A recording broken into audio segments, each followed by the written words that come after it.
We recording? Yep, I think so. Hi everyone, Sammy Flair here. I just got done witnessing something. It was something, I'll tell you that.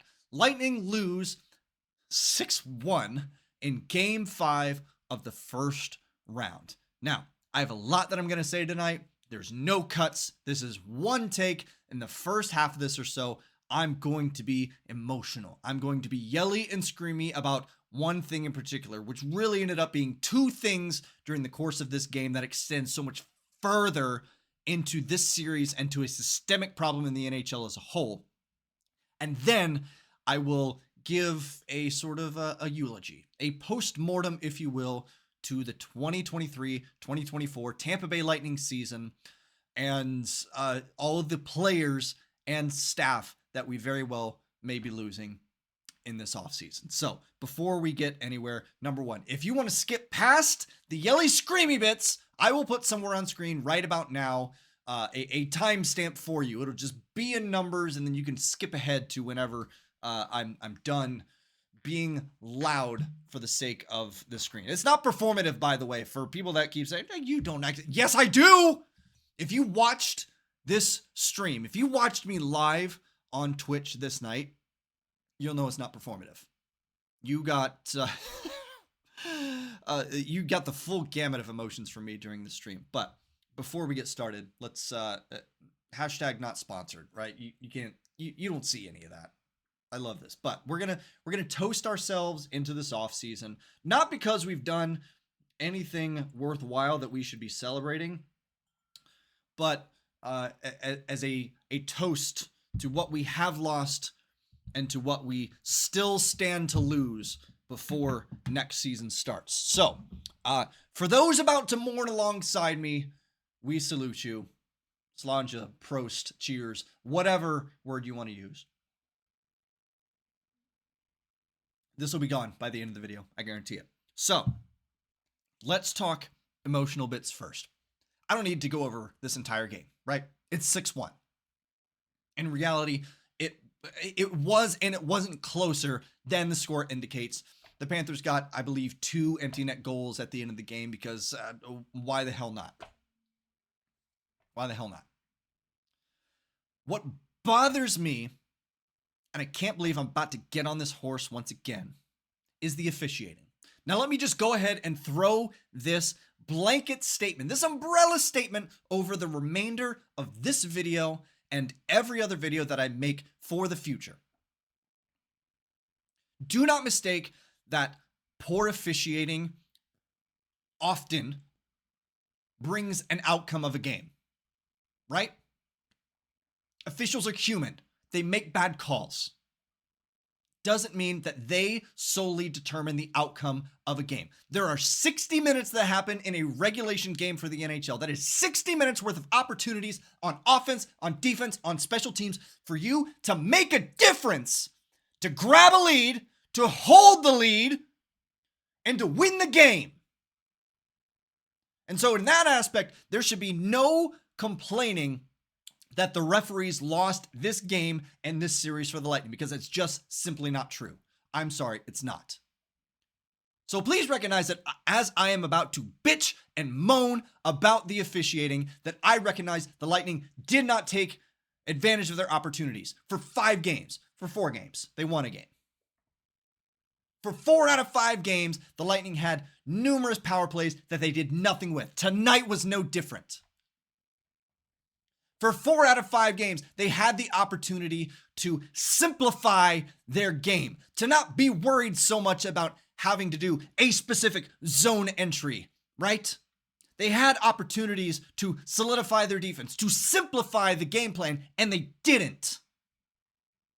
It's on them, okay?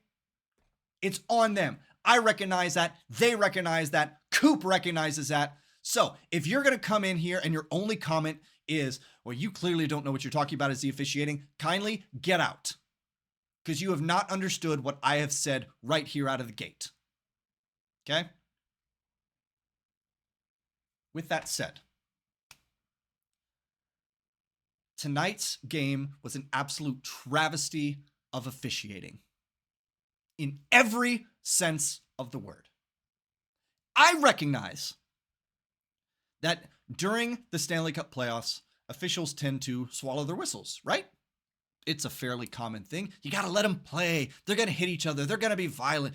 Let them play. Let them do their thing. And we're only going to call it if it is egregious. If it is a legitimate game changer, that's when we're going to call it. And yet you have points during the game where, let's say, Brandon Montour, within the first 5 minutes of Game 5, cross-checks Nikita Kucherov in the back of the neck, takes his helmet off, shoves him to the ice. No call. It's all good. Oh, that's legal. That's what the officiants, we're not out of waiting. That's what the officials have communicated. That's legal. Okay, cool. Great. Let's play like that then. Let's set the standard. Let's set the precedent that is legal. That's what we can do. I know. It happens. The officials can't look at every play all the time. They can't look at every player all the time. I understand that. So let's focus our effort a little bit more on two plays that end up having the same result.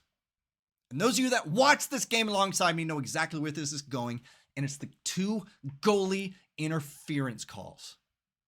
First on Anthony Duclair, i.e. Anthony Cirelli, because he actually scored the goal. The second on Anthony Cirelli, but Brandon Hagel scored the goal. Game 1 of this series. I forget exactly who it was. I want to say it was Vlad Tarasenko or Sasha Barkov or Anton Lundell or Matthew Tkachuk. It was somebody, okay? And I said during that video and during that stream that I understand that Brandon Hagel initiates contact with whatever Florida player that is. And subsequently, that player goes into Andrei Vasilevsky, and that player also gives Vasilevsky a nice little elbow to the head. And he falls, and he can't do anything. He's out of position. He can't play it. And that referee court in that moment communicated that is the standard. That's the precedent. That's something we're going to allow. And as angry as I was, I will accept it if that's the way it's going to be. If that's the way you're going to consistently call games from here on out. But it didn't happen. First period. Lightning win, an offensive zone face-off. Puck immediately goes on net. Anthony Duclair is standing in front of Sergei Bobrovsky, back turned to him. For a moment, he's in the blue paint. For a moment, Sergei Bobrovsky reaches between Duclair's leg for the puck, misses it, swipes at it with his stick, makes contact. That's very important. We're coming back to that. Puck goes right to Anthony Cirelli, buries it. 1-0, Lightning are up. Except no, Florida challenges. And for reasons that are still unbeknownst to me, the Situation Room in Toronto, the officials on the ice, call it back. No goal. Second period, maybe third. I forget. I'm angry. I'm tired. Brandon Hagel puts a shot on from basically the blue line. Puck goes untouched. Anthony Cirelli doing some kind of swing move in front of the net, trying to shake Nico Mikkola, who does, by the way, give him just, a little bit of a cheeky shove. Puck goes right past Sergei Bobrovsky. And it gets called goalie interference. Waved off immediately on the ice. They review it. John Cooper challenges it. They review it. And it's still no goal on the ice. I want to talk about this for a second. I want to talk about two parts of this. Number one, if you have to sit and review these goals or these non-goals for longer than it takes to run the power play, that will come as a result of a delay of game penalty because, you challenged incorrectly. If it takes longer than 2 minutes to actually look at that and come to a decision, why? Why are you still doing it? If it's not immediately obvious and it takes you that long to make a ruling on it, why? Why is this a thing? You are actually delaying the game longer than it needs to be. And it's ridiculous. Never mind the outcome of it, okay? Again, I look at that, it's pretty clear cut to me for reasons that I will explain here shortly. But You have to take longer than 2 minutes to review this, and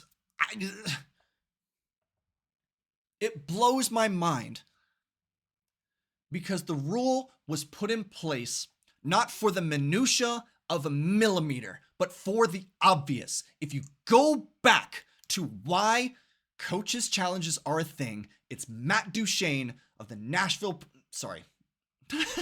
it's Matt Duchene playing against the Nashville Predators as a member of the Colorado Avalanche.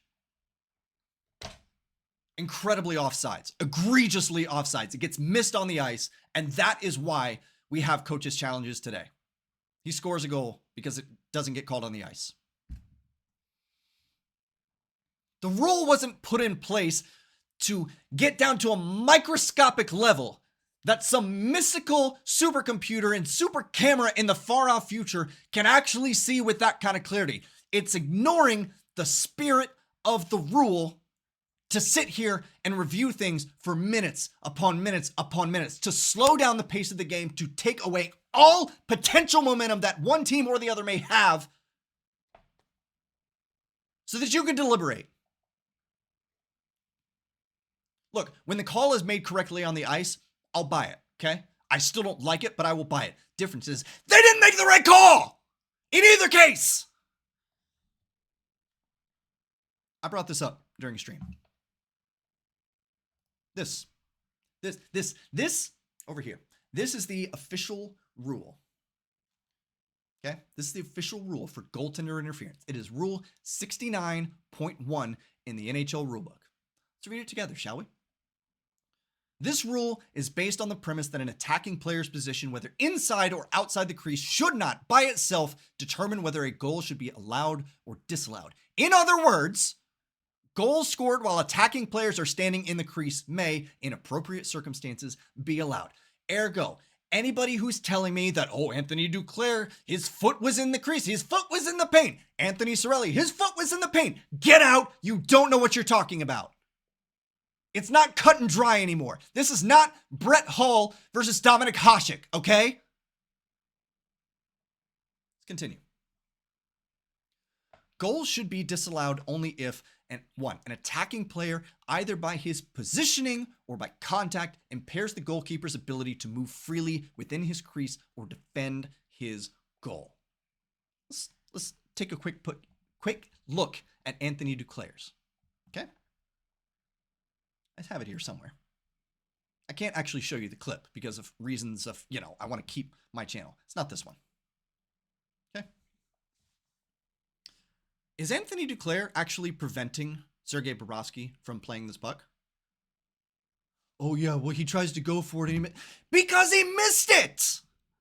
Look at this play out in the speed that I guarantee they have in the Situation Room, okay? Bobrovsky's glove is already on the ice. He's reaching for it, and he misses it. You know what his follow-up to this is? He swipes at it with his own stick. If you're going to try to sit here and tell me that Sergei Bobrovsky doesn't have the opportunity to play this puck because he missed it, okay. But guess what? He did when he swiped at it with his stick. And guess what? He made contact, demonstrating he has the ability and the opportunity to play this puck. Regardless of what happens from here on out, he put himself in that position. If his right arm, his outside arm with his stick, gets tangled up with Anthony Duclair, guess what? That's his fault!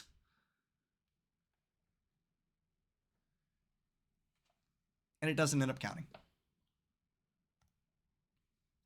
Number 2. An attacking player initiates intentional or deliberate contact with a goalkeeper inside or outside of his goal crease. Incidental contact with a goalkeeper will be permitted and resulting goals allowed when such contact is initiated outside of the goal crease, provided the attacking player has made a reasonable effort to avoid such contact. The rule will be exclusively enforced in accordance to blah, blah, blah, blah, blah. Does anybody look at either of these two goals here and see that there was intentional contact made? And I know it's so hard to judge intent based on an overhead view, based on all the replays you have, unless you happen to have a close-up view of either Anthony Duclair or Anthony Cirelli mouthing to Sergei Bobrovsky that they're going to say, hey, I am coming for you. I'm coming to knock you on your ass. You can't judge intent. I know that's a sweeping statement, but by and large, you cannot judge intent that way. So when I see something like this, and I see Anthony Duclair making an attempt to play the puck in his right foot, incidentally makes contact with Sergei Bobrovsky, I think, sure, it's a goal. Incidental contact. And when I see Anthony Cirelli do whatever the heck this spin move was supposed to be, I mean, and again, does anybody honestly think that his intent here is to run into Sergei Bobrovsky rather than try to get around Nico Mikkola?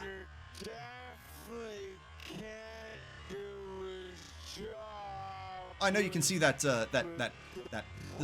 this tweet up here, by the way. You want to know who this is from? Oh, well, you're clearly grabbing things from a lightning. This is from Jesse Blake of SDPN, a Toronto Maple Leafs fan. A genuine, I don't know that he actually hates the Lightning, but not a fan of the Lightning. And he can see that this is not goalie interference. Somebody who knows what the hell they're talking about.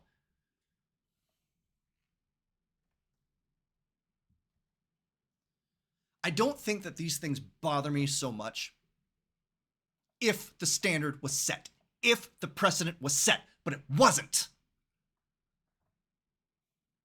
The NHL's got a problem with officiating. They do. I've seen it on display in every series during this postseason. They have a problem. They need to clean it up, but they won't. Refs are still not accountable. You want an explanation for why either of those two goals was disallowed? Sorry, you don't actually get it. Oh, you can go on NHL Public Relations and they will quote you the rule, but they won't tell you how the rule was broken. But the refs don't have to answer questions, don't have to go to press conference, aren't held accountable for their actions, and this is what we get. Look, I'm not going to tinfoil hat this here and say that, oh, well, they were trying to fix it in favor of the Panthers. I don't believe that, okay? I don't believe that an official can have that particular outcome, that deciding outcome on a game for, well, maybe on a game, but for a series, okay? Lightning, you own this. You got your butt kicked for 4 out of 5 games. You had opportunities, you didn't do anything with them. But we know that it's a problem in the NHL because we have heard clips of officials talking amongst themselves, supposedly in anonymity, at least so they thought, telling each other, yeah, I need to give this guy a penalty over here because he's been mouthing off. I need to even up the penalty, so I'm going to look for this guy over here. I've been waiting to hit him. Really? And this is the best we can do. In the Premier Hockey League on planet Earth, that's the best we can do. It's a problem, and it's got to change. Now then, let's dial it down a bit. Let's talk about this team. And there's not going to be yelling and screaming during this part. I got most of it out already. There's not going to be a ton of wild speculation here. This is a eulogy. This is a post-mortem. I have said for a while, but definitely a lot within the last couple weeks, how proud I am of this team. For 10 out of 11 seasons under John Cooper, they make the playoffs. For 4 of those, they make the Stanley Cup final.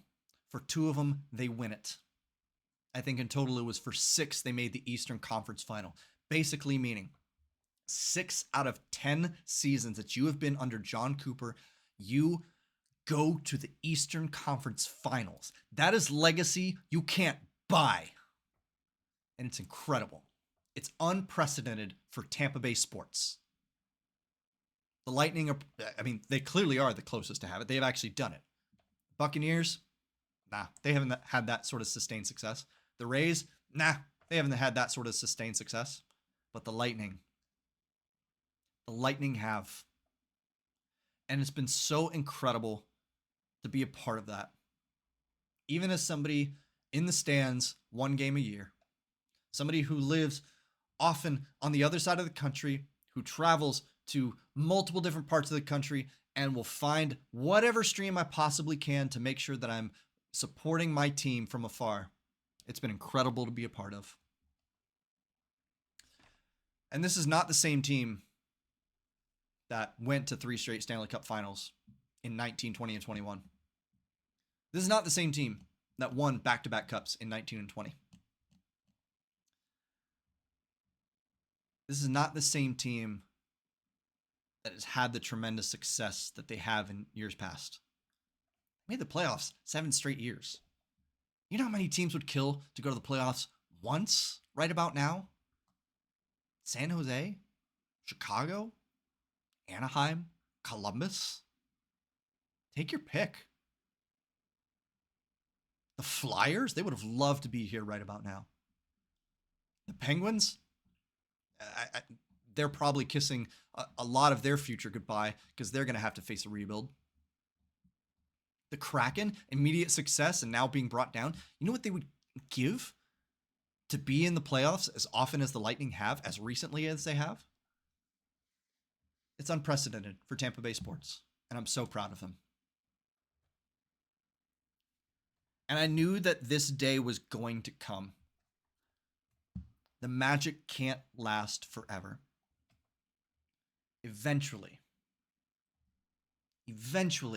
things are going to catch up with you. It's the nature of a salary cap driven league.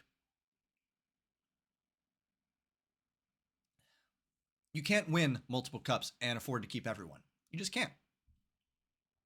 That's why they call it the cup tax. You win, people get paid more, they move on. It keeps parity as a thing in this league.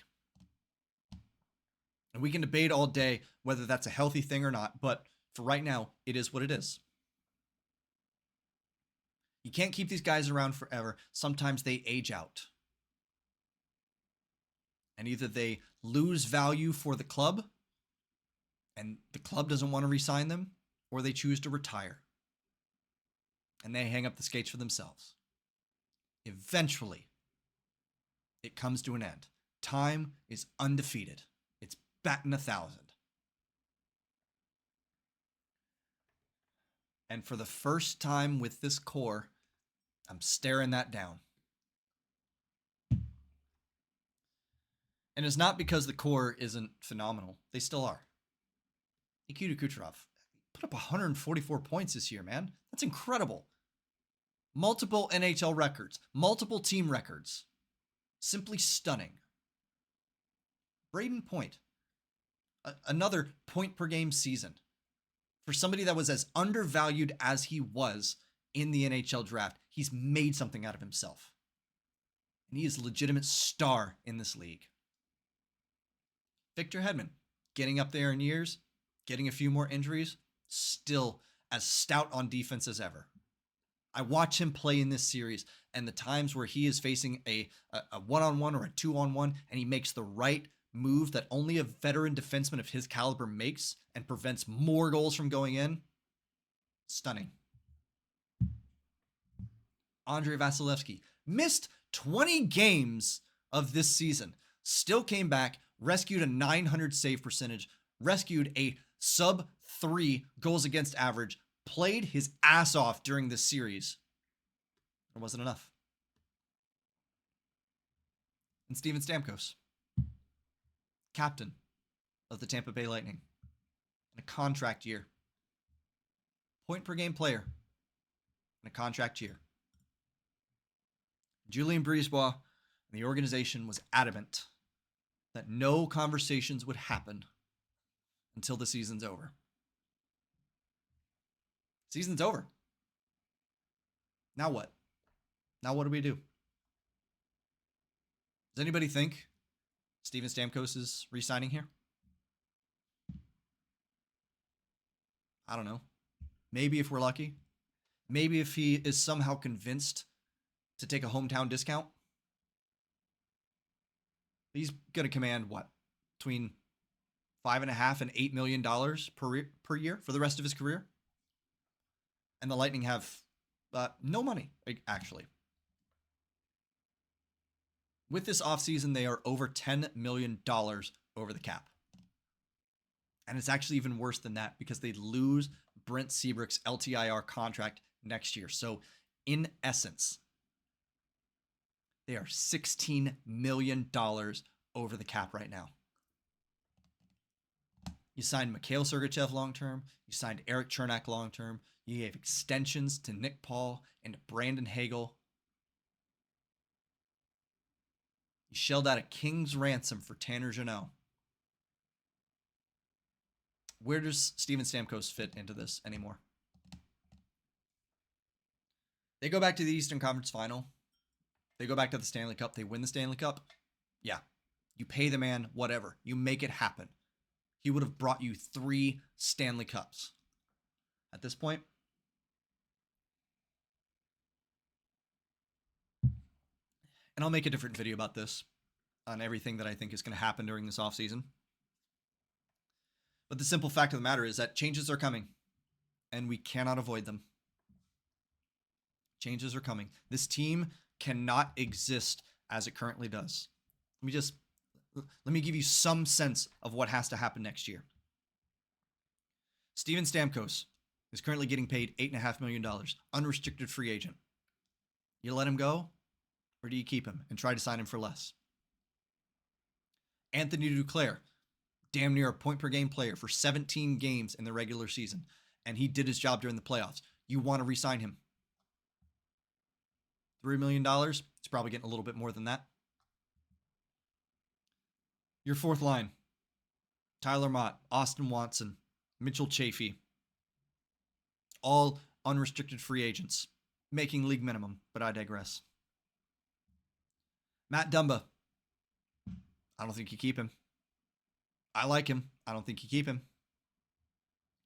Calvin DeHaan, Hayden Fleury, they're gone. I can't see them sticking around. Even though they make league men, I can't see them sticking around. Jonas Johansson, he's gone. No way. Making league men, still can't afford him.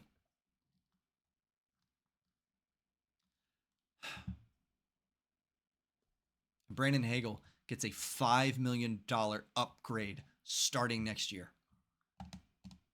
He goes from 1.5 to 6.5. So what you may be hoping to shell out for a Steven Stamkos, for an Anthony Duclair, you just lost it with your upgrade to Brandon Hagel.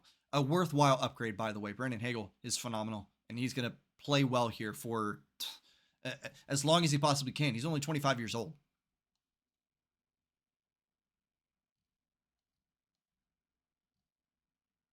What I sincerely hope happens is that they find a way to get the band back together, but that they get rid of Dave Blashill. As I trace back the last 2 seasons, the biggest pain point has been defense. You know who is running the defense when they won those 2 Stanley Cups? Derek Lalonde, the now head coach of the Detroit Red Wings. You know who was the coach of the Detroit Red Wings during those years? Dave Blashill. De facto, they just did a swap. Straight up. Derek Lalonde for Dave Blashill.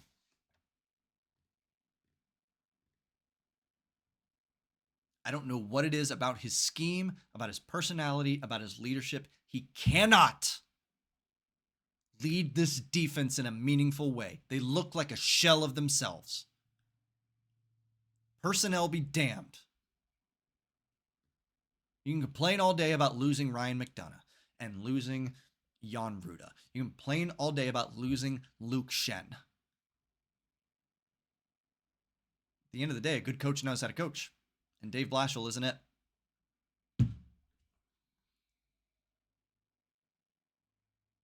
If you keep him on, we're done. There are no more playoffs in the near future. Sorry, there just aren't. Teams in the Atlantic are getting too good at too fast a pace, and you are not keeping up. You went on a good tear in the month of February and the month of March. Before that, You were barely hanging on, and Detroit could have leapfrogged you. Buffalo had a chance to leapfrog you. As long as you were in the wild card, Philadelphia had a chance to leapfrog you. You got a little lucky. You played good, but you got a little lucky. I don't know where it goes from here, but I know two things. Something has to change, and something is going to change. Whether these things coincide and they happen to be the best thing for the team, I don't know. I want to have faith in Julien Brisebois and his ability to find the right personnel. I want to have faith in John Cooper and his ability to lead this team and to motivate them to become the best versions of themselves. I don't know. I want to believe that the best player in Tampa Bay Lightning history, in Steven Stamkos, is not going to walk away from this team. But I don't know. And these are the things that we have to think about for the next 5 months or so.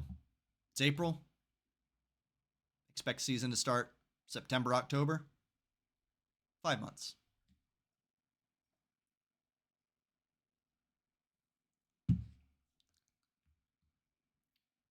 It's a bitter end to this season. Make no mistake. And full credit to the Florida Panthers. As I've said time and time again, they played the game that they needed to play in order to win in the playoffs. And they did it. Forget all of the complaints about officiating. Forget all of the nastiness, all of the chippiness. Forget everything. They did what they had to do to have success in the playoffs. Good on them. Good luck against Boston. Hope you lose. Hope you get swept. And I can't believe I'm saying that in favor of the Boston Bruins. It's a bitter end to the season because I know this team is capable of better. And they underwhelmed when it mattered. The incredible months of February and March and a little bit of April that they had. And they don't go out with a bang, they go out with a whimper. I would have almost preferred losing in 4, getting swept, doing it in front of home ice. Let Steven Stamkos' potential last game be at Amalie Arena, in front of his fans, in front of his loyal supporters. But no, he does it on the road, in Sunrise, in a hostile environment.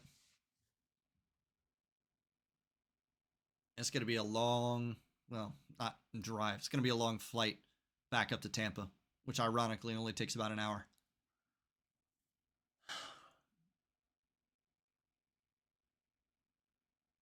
And look, by this time tomorrow, I'm going to be over it.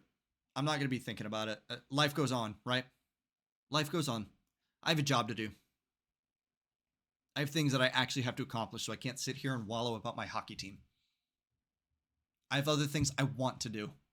So I'm not going to sit here and wallow about 23 men that I know nothing about, who have no idea who I am, and their poor performance in the playoffs. I'm going to get over it. I'm going to get over it quickly. And the fact that I was and am as emotional as I have been for this series tells me that I still care. I sincerely hope that this team cares about its fans like me as much as we care about them. But I don't know. These are questions I may not get the answer to, and that's okay. I don't need to get an answer to them. Sometimes you're better off not knowing anyway, right? So what do we say? How do you wrap up the last 6 months? All the emotions that went into it, all of the speculation, all of the coverage, all of the rage, the excitement, the reading into statistics, the suggestions, the interaction with fellow fans and opposing fans. How do you summarize that? I'm clearly not doing a great job because I'm at minute 35 right now. So apologies. And hats off to you if you've made it this far. It probably means that you know me personally, or you came over from my Twitch channel and you want to see if I break something like my own rib cage during this. How do you summarize this season? Another drop in the pond, truthfully. If they had won the Stanley Cup, yeah, would have been excited. They had won even around, yeah, would have been excited. And that excitement would have been fleeting, just as fleeting as this feeling of disappointment will be over the next 24 hours or so for me.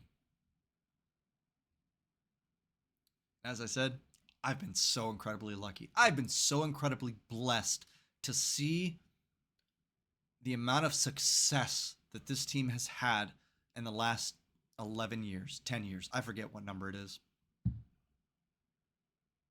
As a fan, you can't ask for much better. Sincerely. You get to see your team win a single championship in your lifetime. That's phenomenal. I've gotten to see my team win 3 in my lifetime. I'm only 35 years old. I've got to see them win 3. And if I never get to see them win another one, I still got to see them win 3. One of them in person.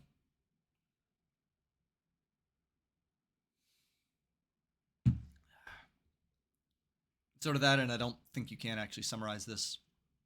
Not in a neat, compact way.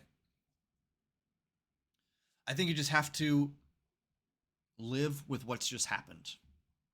And I think you have to hope for better next time around, but be realistic about what has happened and what may happen.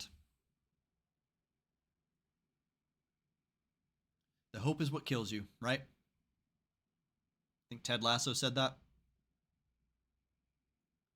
And if that's the case, I'd rather go down with hope than go down with nihilism or despair or apathy or any other negative emotion.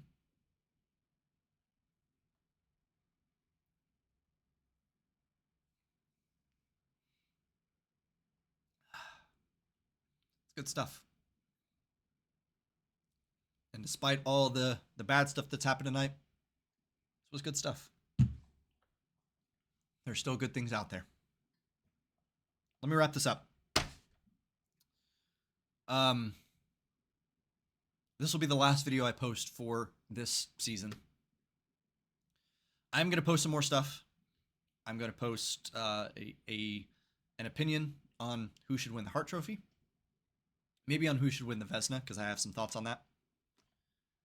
Over the off season, I'm going to I'm going to make some more hockey related content. What shape or form that takes, I'm not entirely sure. But you can expect that if you tune into this YouTube channel, there's going to be a drop in hockey content in favor of some other stuff that's going to happen. But if you like what you see, send me a message. Leave me a comment. Tell me that you're enjoying it so that I know somebody out there enjoys what I do and that I should keep on going. In the meantime, you want to keep up with me? Instagram.com/SammyFlair. Twitch.tv/SammyFlair. And of course, be subscribed to this YouTube channel for whatever I choose to make here in the near future. And for the last time, that's all I've got. Thank you very much for watching. Thank you for giving me just a little bit of your time. A little 39 minutes, in fact. I hope that your team has fared better this season, and I hope to see you back here for the 2024-2025 season.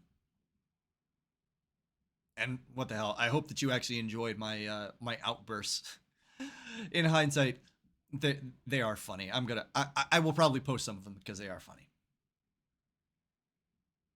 But until I see you again, remember, go Bolts, and as always next year. See you around, everybody.